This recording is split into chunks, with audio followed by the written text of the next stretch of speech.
É assim. Oi, boa Oi, boa noite. noite. Tudo bem? Eles estão informando os nossos É, seguidores. São quase 20 mil seguidores.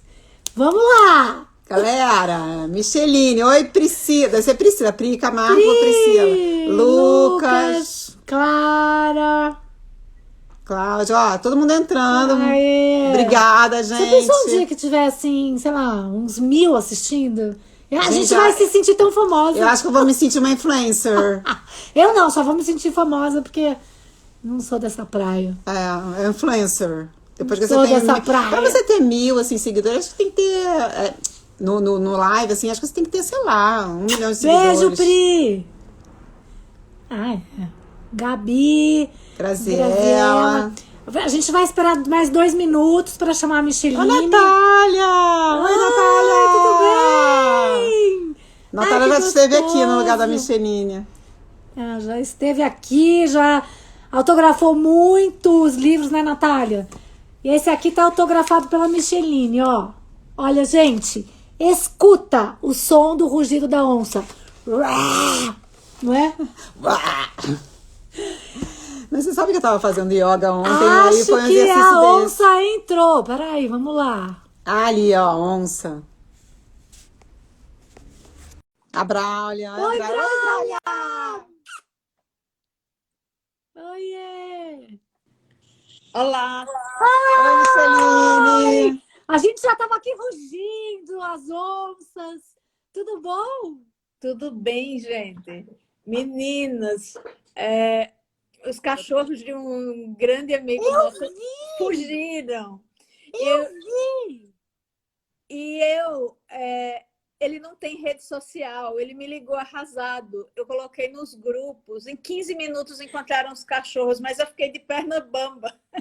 Gente, mas assim, os cachorros É, todos é fugiram? um Os dois branco, né? fugiram. Um branco meio pastor alemão. É um pastor suíço enorme, Gente.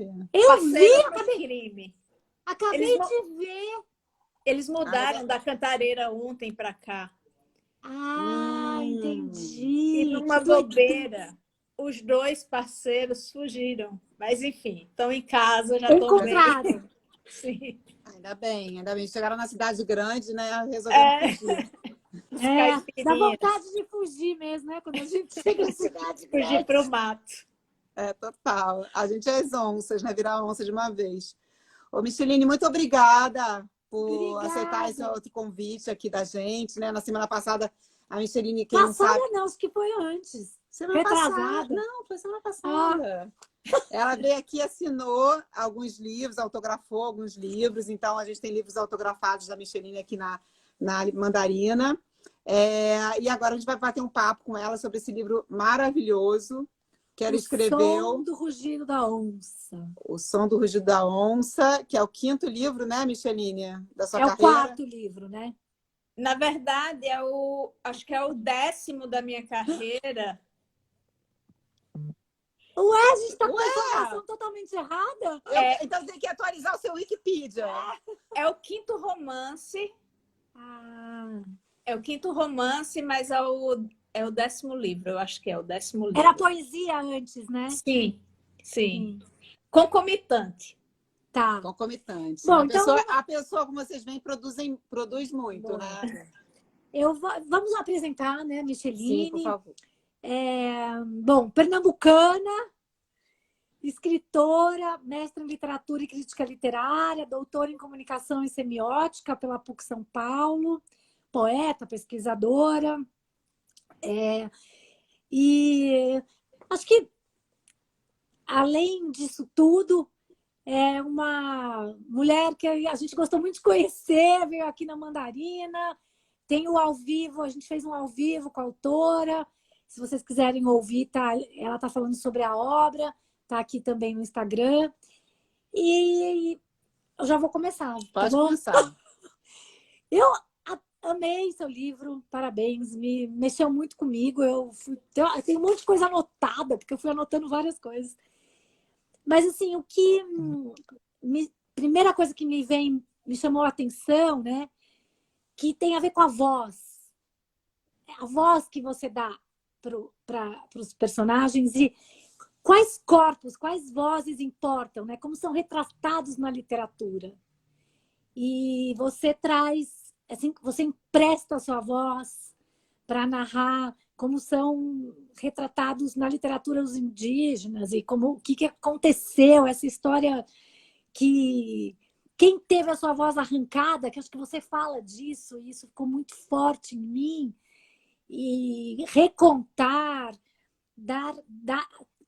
até anotei, a voz virou pedra em sua garganta, achei isso muito lindo e muito triste, muito pesado, porque, né, essa submissão, esse calado do indígena e o que ele passou, e sem palavras não poderíamos contar a história das crianças. Então, você está devolvendo as crianças ao povo. Eu queria que você falasse dessa voz. Boa noite a todos que estão aqui. Eu cheguei um pouco afobada, né? Com muitas emoções. E quando eu comecei a escrever esse romance, logo, ou não tão logo assim, na verdade, eu me dei conta de que eu não poderia escrever esse romance como um romance histórico aos moldes clássicos, né? Aos moldes clássicos, eu escreveria esse romance dando protagonismo para os cientistas, né? Para o modo de vida e de pensamento ocidental, mas não era isso que eu queria, não era essa a história que eu desejava contar.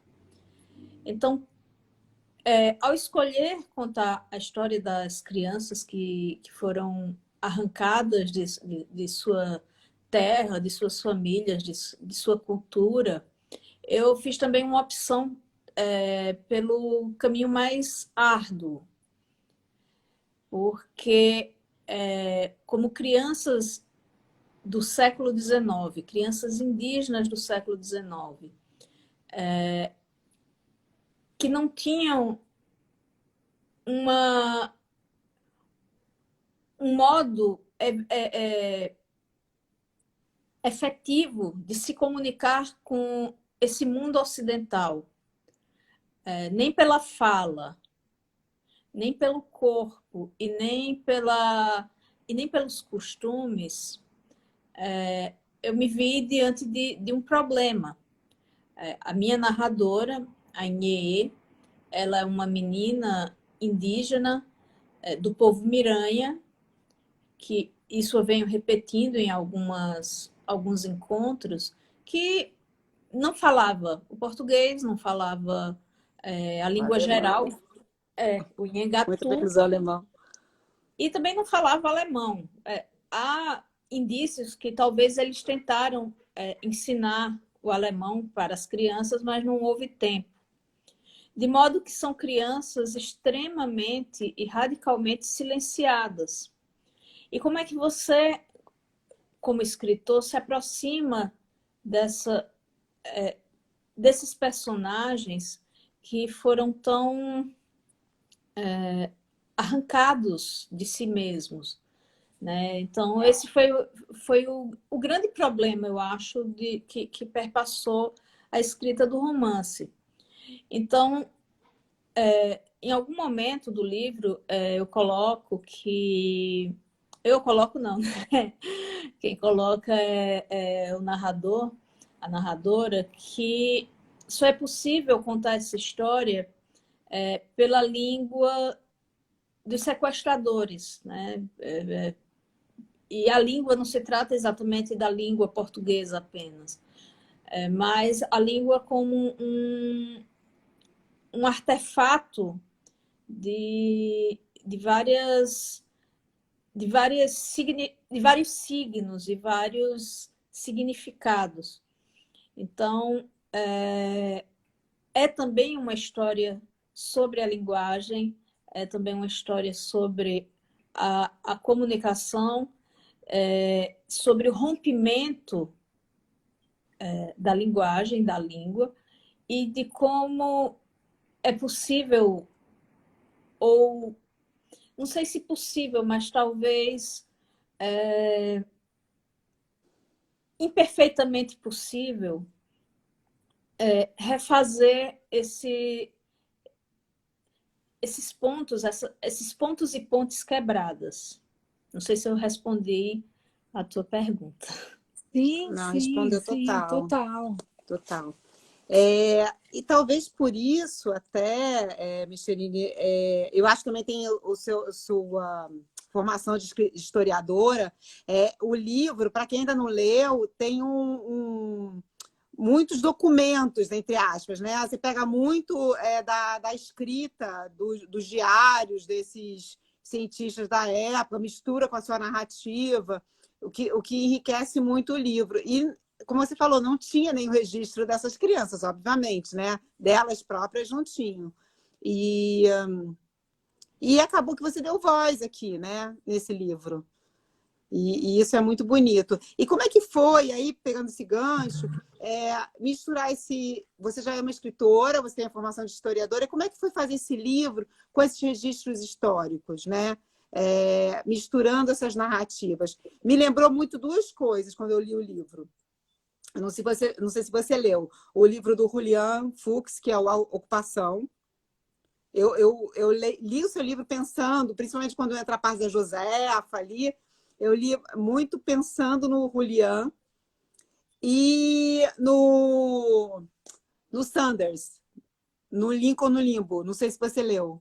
Sim. Como é que foi esse trabalho narrativo misturando diferentes registros narrativos? E misturando diferentes tempos também, né?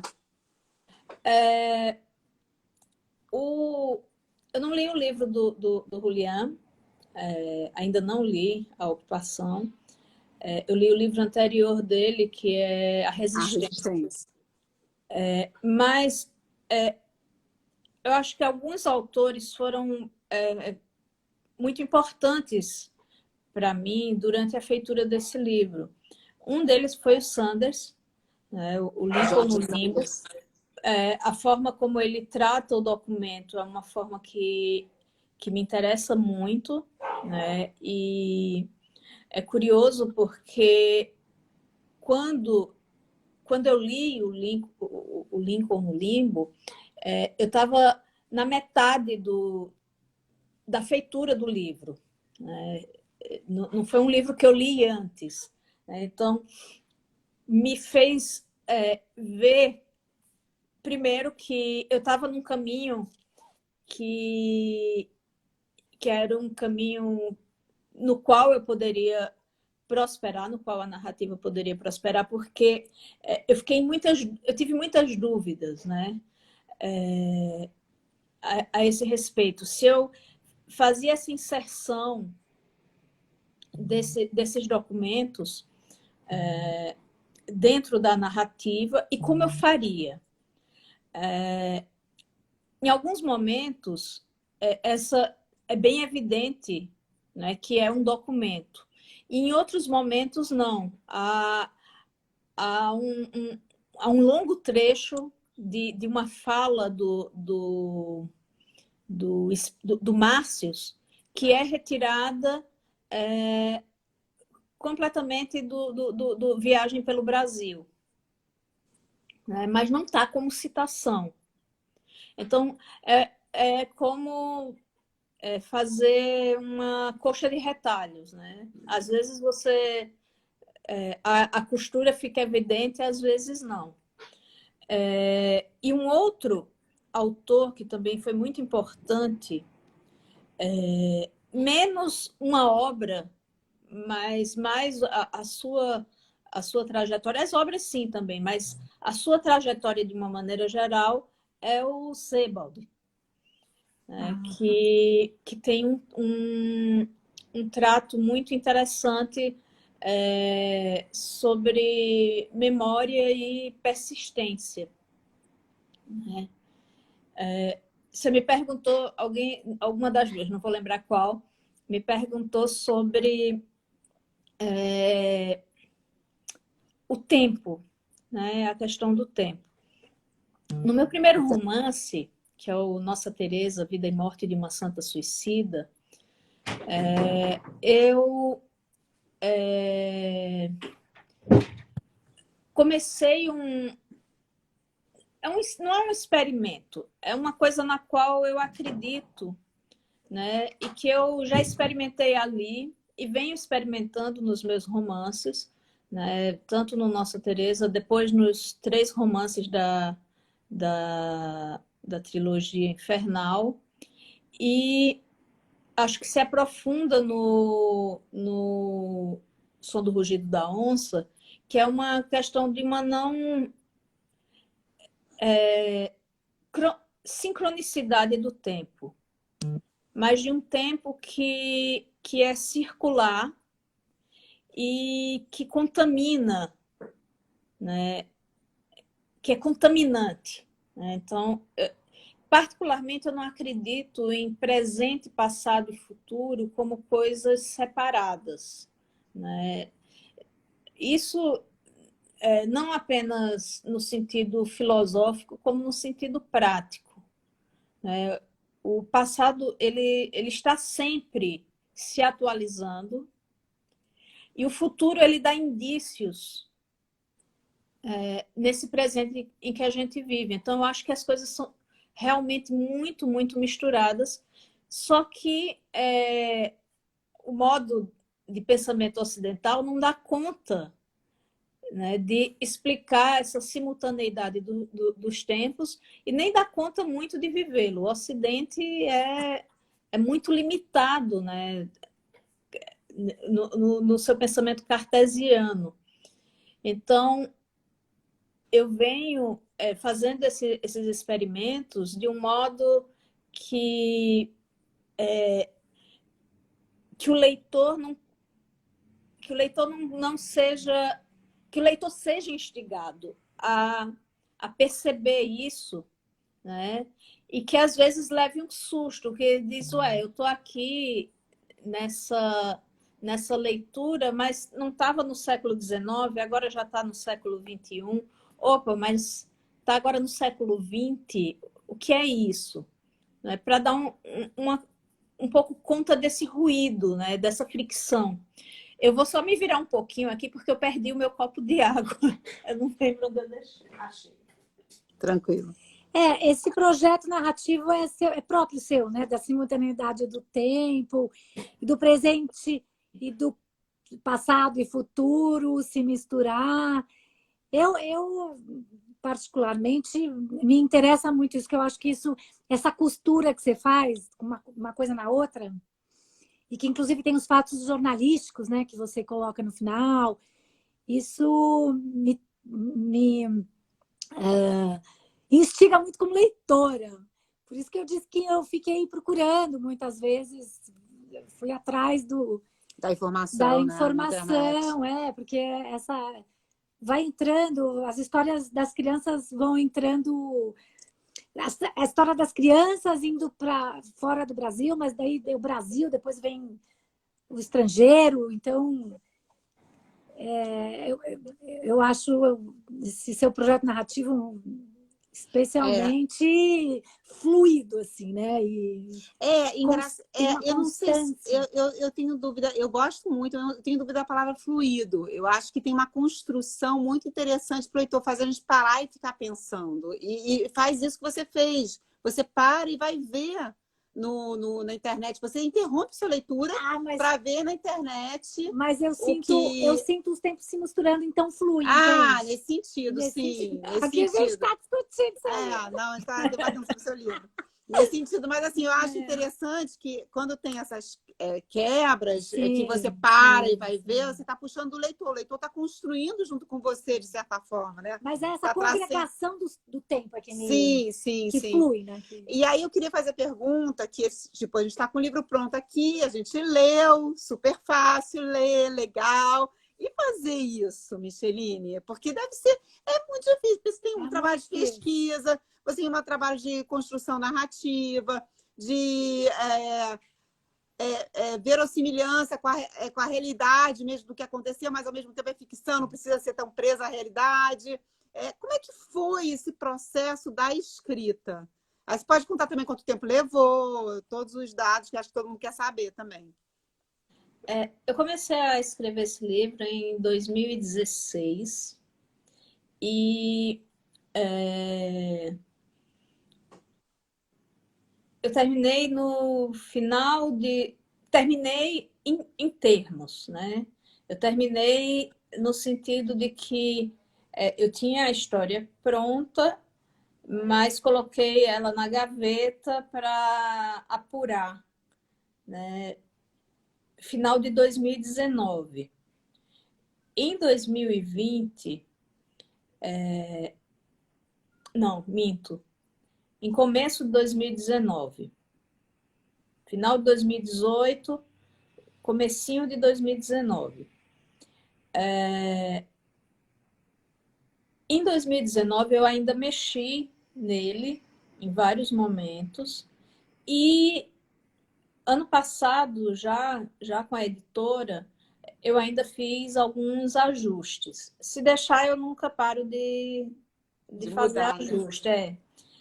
Mas eu só queria voltar um pouquinho para a pergunta anterior, antes de responder a essa, de dizer que uma leitura que me influenciou muito em relação... Dois autores, curiosamente, dois autores portugueses, um de ficção e um outro, um pensador, que me influenciaram nessa questão desse trato com o tempo, foram essa de Queiroz,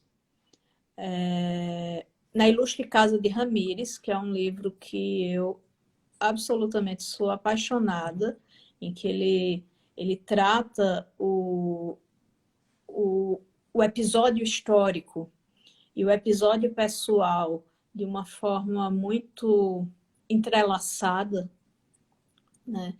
E a gramática do tempo, acho que é isso, do Boaventura Sousa Santos.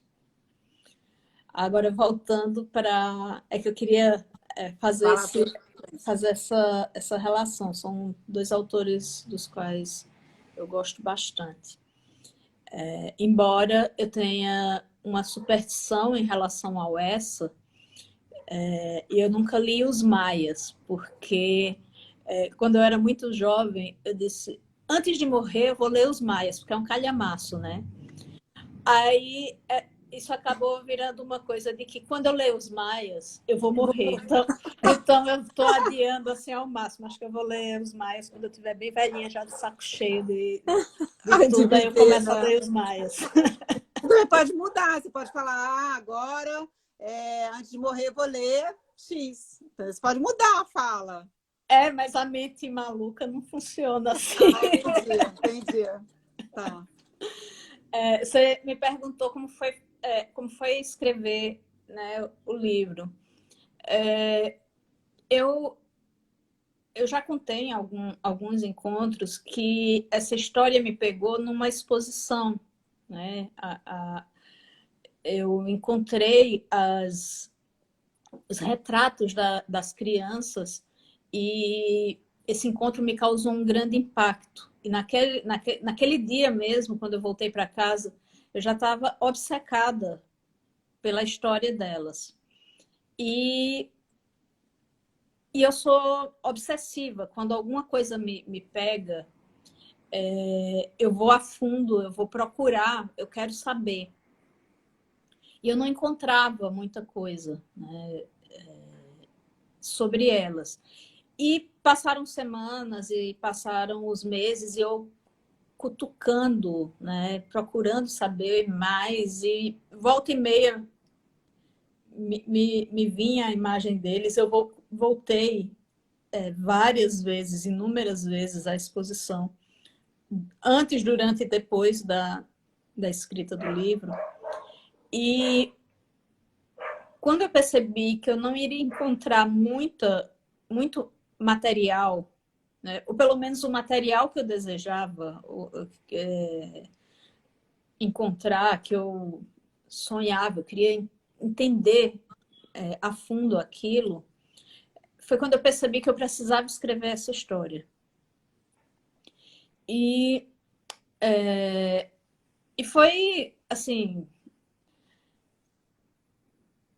foi trabalhoso, mas ao mesmo tempo foi muito prazeroso, porque é quase um trabalho de detetive, né? Você tem que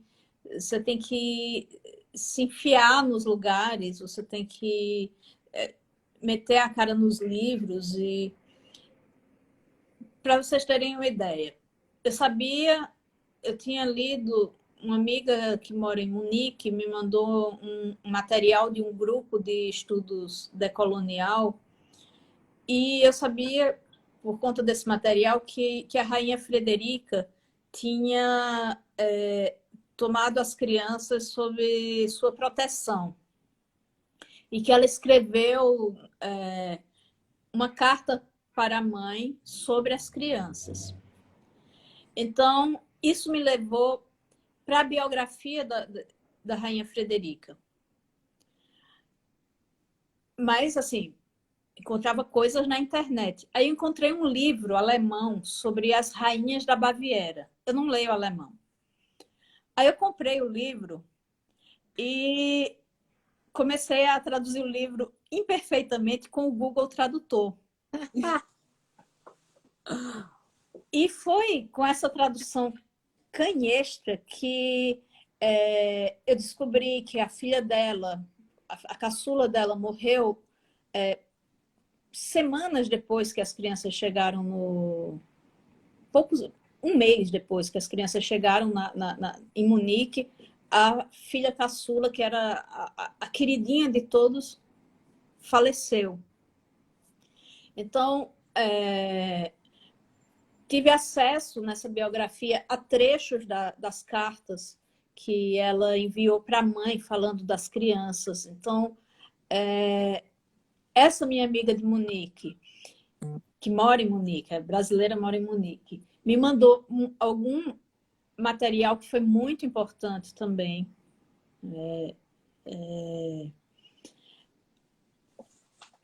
Google Earth.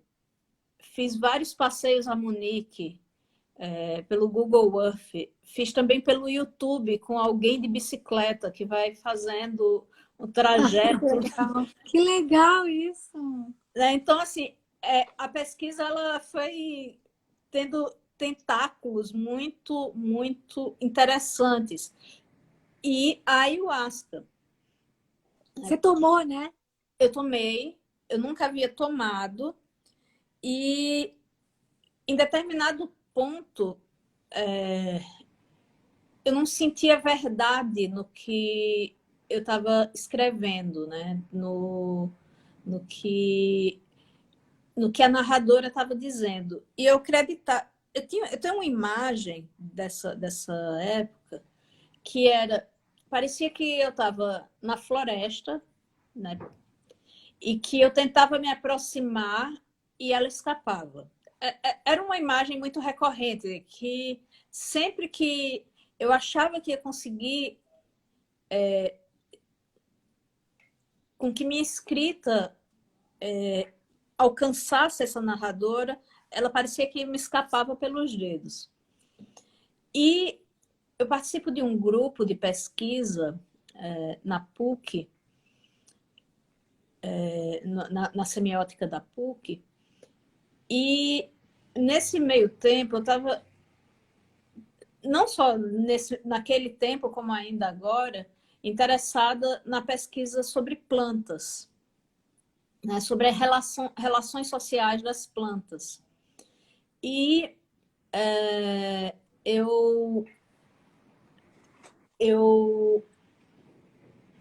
entrei em contato com um livro muito interessante que é A Serpente Cósmica, o DNA e a Origem do Saber, que acho que eu não lembro o nome do autor, Richard Narby, alguma coisa assim. E ele faz ele tem um tratado científico sobre a ayahuasca. E aquilo me chamou muita atenção. E um amigo que vem pesquisando a ayahuasca também já há algum tempo a gente vinha conversando bastante. Então, eu tive a ideia de que seria interessante me aproximar da minha personagem, né, da minha narradora, por esse meio. E fui. Eu costumo dizer que eu fui com duas disposições contraditórias. A primeira disposição era de que eu vou tomar ayahuasca e eu vou morrer. Porque eu sou alérgica, tem umas alergias malucas que aparecem. Antes de ler os maias, não. Mas eu tinha essa... Né, digo, olha, vai me dar um piripaque, o negócio não vai cair bem, eu vou morrer lá no mato, tentando encontrar minha personagem. E, por outro lado, eu sou uma pessoa muito controlada e um pouquinho controladora. A pessoa que fala que é um pouquinho controladora já sabe que é uma super controladora. Deve ser. Pouquinho, bem pouquinho. Eu sou canceriana com lua em câncer e ascendente em câncer. Tudo câncer? Caramba! Eu sou um monstro. Uma família, já pensa... não monstro não, mas é uma família, tudo não é assim, né? É uma onça, uma leoa. Aí, a outra disposição era de que eu vou tomar o chá e não vai acontecer nada. Não vai bater, porque assim, eu sou uma pessoa controlada. Eu quase não bebo, eu não fumo, se eu sou caretinha, não vai. Então, assim, ou eu morria ou não acontecia nada. Então, era dois extremos, né? E eu levei uma lapada do chá, né? Porque o chá me leva para um lugar que é um lugar muito, muito pessoal. E eu costumo dizer que esse é o meu romance mais autobiográfico. A gente vai chegar, a gente discutiu sobre isso. A gente já falou disso, daqui a pouco vamos falar com você. Ele é o mais autobiográfico porque o chá me levou justamente para esse lugar. Eu tinha uns 4 ou 5 anos quando eu me perdi do meu pai em São Paulo, em Recife. A gente foi do interior, a gente sempre ia, eu e ele, para fazer o exame oftalmológico, e numa dessas idas eu me perdi dele. Não sei como, não sei o que aconteceu, e a impressão que eu tive era de que eu fiquei o dia inteiro perdida dele. Não sei bem se isso é real ou não. E eu acho que meu pai me pediu muito para eu não contar para minha mãe. E eu não contei, e esse fato ficou soterrado. Eu nunca pensei nele, nunca me lembrei. Depois que passou, não lembrei nunca. Até um dia, quando eu estava com uns 26, 27 anos, a gente estava num almoço de domingo e não lembro do que a gente estava conversando em casa, né? Meus pais, meus irmãos, acho que sobre alguém perdido, algum fato assim de alguém que se perdeu. E eu olhei para o meu pai e disse: eu me perdi de você em Recife quando eu era pequena, lembra? Meu pai quase engasgou, quase infartou. E minha mãe não sabia. Minha mãe não sabia. Embora eu fosse já uma mulher adulta, minha mãe ficou muito brava com meu pai. Meu irmão mais novo diz uma expressão que eu acho muito engraçada, que é uma torta de climão. O almoço do domingo virou uma torta de climão. Né? Mas também nunca... Depois disso, lembrei. Fiquei impressionada. Eu lembrei disso. Olha, que lembrança remota. E estava aí e tal. Mas também nunca dei muita importância. Nunca levei para terapia. Nunca falei disso. Ficou lá. Essa lembrança, ela vem justamente quando eu tomo a ayahuasca. E é ela que vai me levar, assim, por lugares muito, muito assustadores durante mas também muito iluminadores. Foi uma experiência incrível e foi a partir daí que eu consigo não só me aproximar da menina, né, por ter empatia, né, aconteceu comigo exatamente, claro, guardadas as devidas proporções. O que aconteceu com ela, eu me perdi da minha família, eu não sabia se eu ia voltar para casa, eu tive raiva do meu pai, eu tive medo, e é por esse lugar que eu chego o mais próximo que eu consegui da minha narradora. E algumas cenas do livro são cenas que eu vivi durante essa jornada, né, com a ayahuasca. E durante a jornada eu vi a menina, eu vi as outras crianças também. Foi muito rico no sentido narrativo, foi uma experiência muito rica e muito transformadora. Foi um laboratório assim, que doeu, mas que foi, ao mesmo tempo, muito maravilhoso. A gente começou Interessante essa isso, né? live Falando com da os perda dos cachorros cachorros. que sumiram e você estava muito impressionada. E você falando, me veio muito isso, dessa você perdeu o chão, perdeu a referência, perdeu o familiar, e que foi o que aconteceu com as As crianças, né? crianças indígenas. E a Josefa, né, que acho que traz a sua pele, né? Você está falando disso e a gente estava comentando hoje como a gente pensou na Josefa Como como você, né? você. E tem esse susto da Josefa e esse resgate da Josefa, né? É muito curioso, assim, as pessoas geralmente me perguntam isso. Se a Josefa é o meu personagem autobiográfico. E eu digo que não. De fato, eu empresto para a Josefa algumas coisas minhas, né? Eu empresto para a Josefa, primeiro, o nome da minha mãe e da minha avó paterna e da minha bisavó materna, né? Eu digo que eu sou uma ilha cercada de Josefas e Luzias por todos os lados. Mas empresto para ela também o olhar de espanto diante da exposição, mas de Isso. certo modo, e o fato de ela ser alguém que mora em outro lugar, né? Ela é uma migrante, como eu sou uma migrante também. Então, eu empresto esses três fatos para ela, mas eu construí Josefa como uma personagem metafórica, e isso foi muito pensado. No Brasil, todo mundo tem uma ascendência indígena soterrada, né? Esses dias eu estava falando de como ainda se envergonha, como os brasileiros ainda se envergonham de ser indígenas.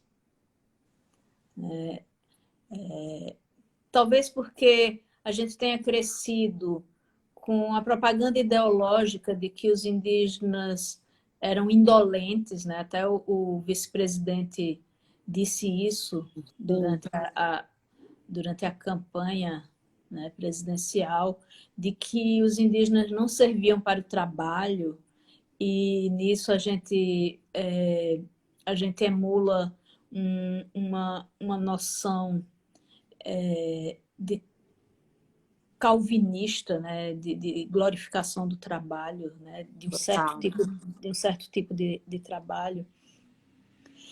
E eu quis construir essa personagem como alguém que tenta fugir de si mesma, né? E leva uma rasteira porque não tem como, né? Então eu quis construí-la como uma metáfora desse povo brasileiro que sabe tão pouco, né, de suas origens indígenas. Todo mundo diz a frase que tá no livro, né? Ah, minha avó foi pega-laço, minha avó era bugra, né? Mas isso fica muito no episódico, no folclórico, né? E as marcas profundas dessa cultura, né? Da cultura indígena, elas são... eu estou vendo que o Tony entrou. Oi, Tony, querido. Para Bolsonaro. Aí, Tony! E a gente sabe muito pouco da gente mesmo. Então, quando eu digo que o romance é o meu romance mais autobiográfico, é porque eu emprestei para a Inê esse fato da minha vida que me fez aproximar dela. Eu ia dizer alguma coisa, mas acabou me fugindo. Daqui a pouco eu volto. Tá. Fale. Eu estava pensando nisso que você está falando sobre... Estava pensando que a capa é feita por um artista indígena e que essa apropriação da história, né? Da história se apropriando do desumano, do que aconteceu, de como essa autoria coletiva, porque aqui a gente consegue ver muitas histórias e você traz o povo indígena, os mitos, você traz tem Os costumes. Costumes, muita onomatopeia também. E essa apropriação da história, que é isso que você está falando, porque a sua história se mistura aqui no Som do Rugir da Onça. E pegando o gancho disso, que eu acho bonito que você está falando, da Inêie, nem sei se eu estou falando certo, tá? Mas o nome dela. Mas, assim, você se misturando com ela, causando empatia, talvez, eu acho que um incômodo que a gente tem, por exemplo, quando as crianças mortas são jogadas no mar, pelo menos me causou incômodo, muito incômodo isso, é também, de certa forma, um espelho para a gente, sabe? Porque eu acho que no seu livro a gente acaba vendo nossa história, acaba se vendo, né? Nesse sentido que você está falando, que todo mundo tem um ancestral indígena, português, preto, enfim, né? Nós somos um povo miscigenado, misturado. E quando a gente lê o seu livro, é como se fosse... Parece que é bem distante, né? Porque é sobre duas crianças indígenas do século XIX, mas é como se fosse um espelho da nossa história aqui, né? A gente se reconhece.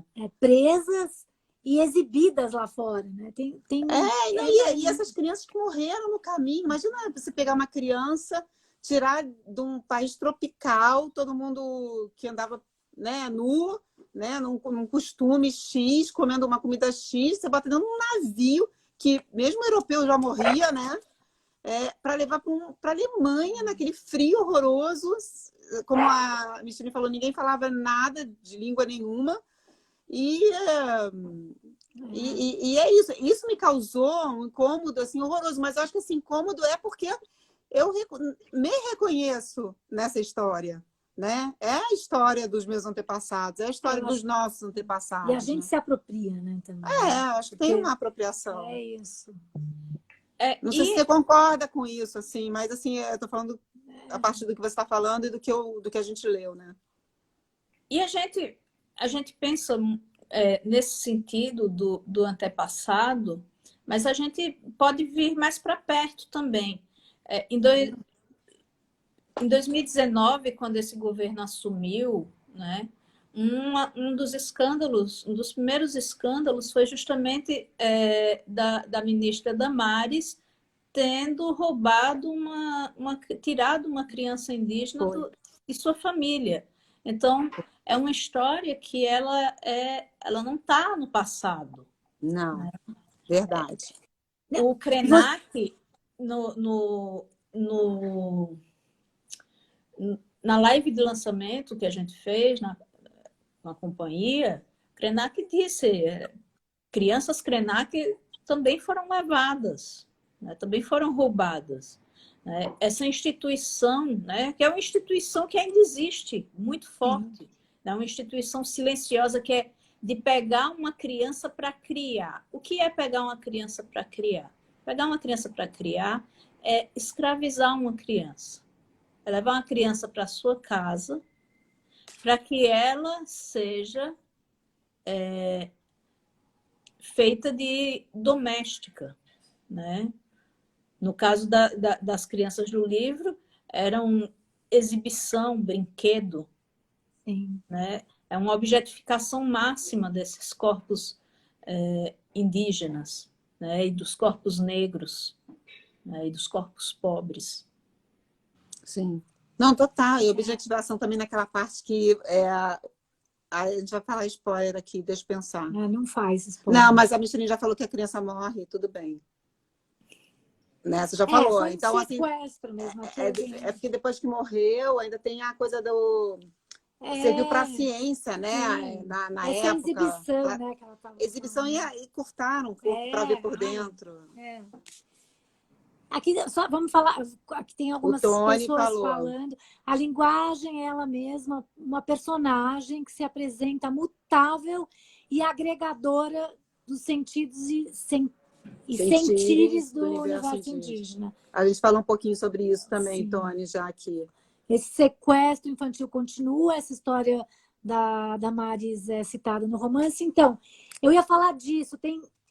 Aqui a Micheline coloca várias datas de várias manchetes de jornais e vai de 80 e poucos até agora, e a gente vai lendo, sabe, assassinato de freira, assassinato de criança indígena no Maranhão, bebê morto com tiro na cabeça, e você vai lendo isso e realmente tendo que encarar a realidade, o que a gente está passando ainda, né?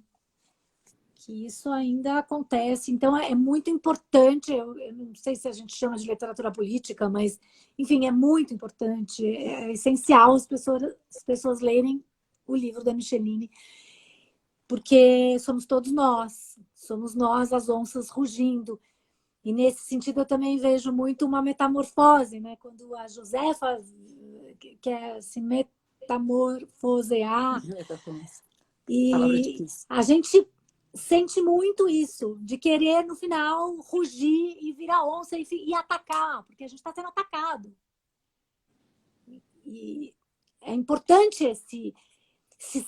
a gente conseguir ter esse sentimento e ter essa gana de, não, vamos continuar, vamos resistir aqui na livraria, vamos resistir aonde for.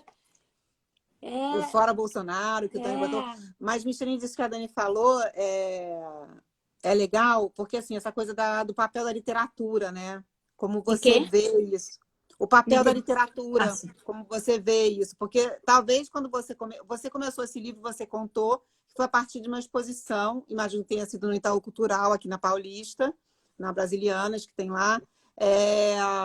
E a partir desse seu susto, né? Desse seu estranhamento ali, do seu olhar que você achou incômodo, você faz um livro que talvez você não tinha nem intenção que fosse político, mas acaba sendo um livro político também, né? Nesse momento. Então, assim, qual é o papel da literatura? Qual foi a sua intenção real? Além de fazer literatura, claro. Trazer à tona tudo isso. Que pergunta difícil essa. É porque, na verdade, são tantas coisas que se agregam, né? Eu acho que toda literatura ela é política, né? Ou pelo menos ela é política. Mesmo a literatura que se quer neutra, ela está tomando um partido. Sim. Né? Então, nos meus romances, eu faço uma escolha, né, sobre que histórias e que pessoas ou personagens eu quero contar. E essa escolha, ela diz respeito a um, ao meu estar no mundo, né? Então, eu não consigo dissociar isso, né, da minha prática, da minha prática de escrita. Então, quando eu escrevi esse livro, o que eu estava pensando é que era muito injusto que aquelas crianças tenham sido sequestradas, que tenham passado por vários abusos, que tenham morrido no estrangeiro, que nunca tenham sido devolvidas ao seu povo e que, a gente está no século XXI e pouco sabemos delas. 2, muito sabemos sobre Spix e Márcios e sua jornada heróica. Verdade. E 3, que a gente reviva fatos tão semelhantes a esses, como se fosse uma grande máquina de fazer horrores, sabe? Então, foram essas coisas que eu pensei quando eu comecei a escrever esse livro e durante a escrita dele. Eu não sei se é uma literatura engajada, porque eu não gosto exatamente de uma literatura engajada, porque principalmente contar uma história. Isso para mim é muito importante, né? Contar a história, né? Fazer a narrativa e a narrativa ficcional. Muito embora eu trate do fato histórico, no meu na trilogia infernal, os meus romances entre o primeiro e esse, são 3 romances, eles compõem uma trilogia, que eu chamo de trilogia infernal, que é Aqui no Coração do Inferno, O Peso do Coração de um Homem e O Amor, Esse Obstáculo. São livros que tratam da história de 2 adolescentes, né? De como a vida deles se encontram. E, ao mesmo tempo em que se fala de ditadura militar, de violência contra a mulher e da violência estrutural no campo. O fato histórico está ali também, mas tem principalmente uma história para ser contada. Então, nesse sentido, eu não vejo a minha literatura como uma literatura engajada. É uma literatura política, sim. Podia chamar de literatura denúncia? Porque tem. Mas aí seria engajada, né? Não sei, porque é uma denúncia. Não é que ele está engajando, mas ela vai. Enfim, não sei. Eu não sei, porque eu acho que nomear também, né? Que o rótulo acaba É. colocando numa caixinha que não contém tudo, sabe? Então, sim, é uma literatura política porque eu sou um ser político e eu estou no mundo, né? E estou escrevendo um livro.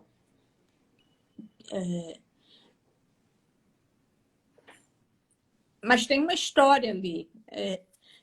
Eu gosto mais de dizer que eu sou uma contadora de histórias. E uma das minhas pretensões, eu não acredito em escritor sem pretensão, sabe? Todo mundo tem alguma pretensão, até Emily Dickinson tinha as suas, né? Sejam elas quais forem, todo mundo tem uma pretensão. a minha pretensão, quando eu escrevo um livro, é criar um mundo. E no mundo tem tudo. No mundo tem você indo ao supermercado, tem filho berrando, tem a moto passando, né? Logicamente, eu não vou conseguir colocar todos os elementos do mundo dentro de um livro, mas eu vou tentar, né? Sim. E você dá liberdade para o leitor entrar onde for possível, né? Viver e saber tanta coisa. Eu procurei saber muito, foi muito... Aqui tem muita história. Deixa eu mandar um beijo para minha conterrânea, Márcia Moura, muito querida. Então, Lá de Márcia Arco Moura Verde. falou Oi, aqui, ó, ela Márcia. falou uma coisa legal aqui, uma escrita que corta a carne, como diria Belchior. É uma literatura que leva a pensar outras possibilidades para a violência que foi processo de colonização. A gente A realmente atração. sente na carne, né? E eu acho que a gente já está caminhando para o final, né? Porque senão a gente não consegue gravar. Faltam 5 minutos. Micheline, quer contar mais alguma história? Próximo livro? Eu estou trabalhando, estou quase terminando o próximo romance. Acho que até o final desse ano tem um livrinho novo. Eba! O meu primeiro livro de contos. Que ótimo! Que ótimo. Salve, salve a onça! E estou trabalhando nesse romance novo que é um romance, eu costumo dizer que é um romance policial, mas não é um romance policial aos moldes clássicos, é um romance policial aos meus moldes. Entendi. Mas qual é a temática? Você pode dizer a temática? A temática é como um certo tipo de pensamento religioso entra numa comunidade para destruí-la. Nossa! Bom. Bom. O livro não consiga ser todo... peraí. Que o autor está no livro todo. Ainda que livro... Não, como diria Saramago, o autor está no livro todo, ainda que o livro não consiga ser todo o autor. Sim. Bonito. Bom, obrigada, Micheline. Obrigada, Micheline. Louca para chegarem os novos livros. Depois a gente vai ter que ver as suas outras editoras, para a gente poder ter os livros aqui também.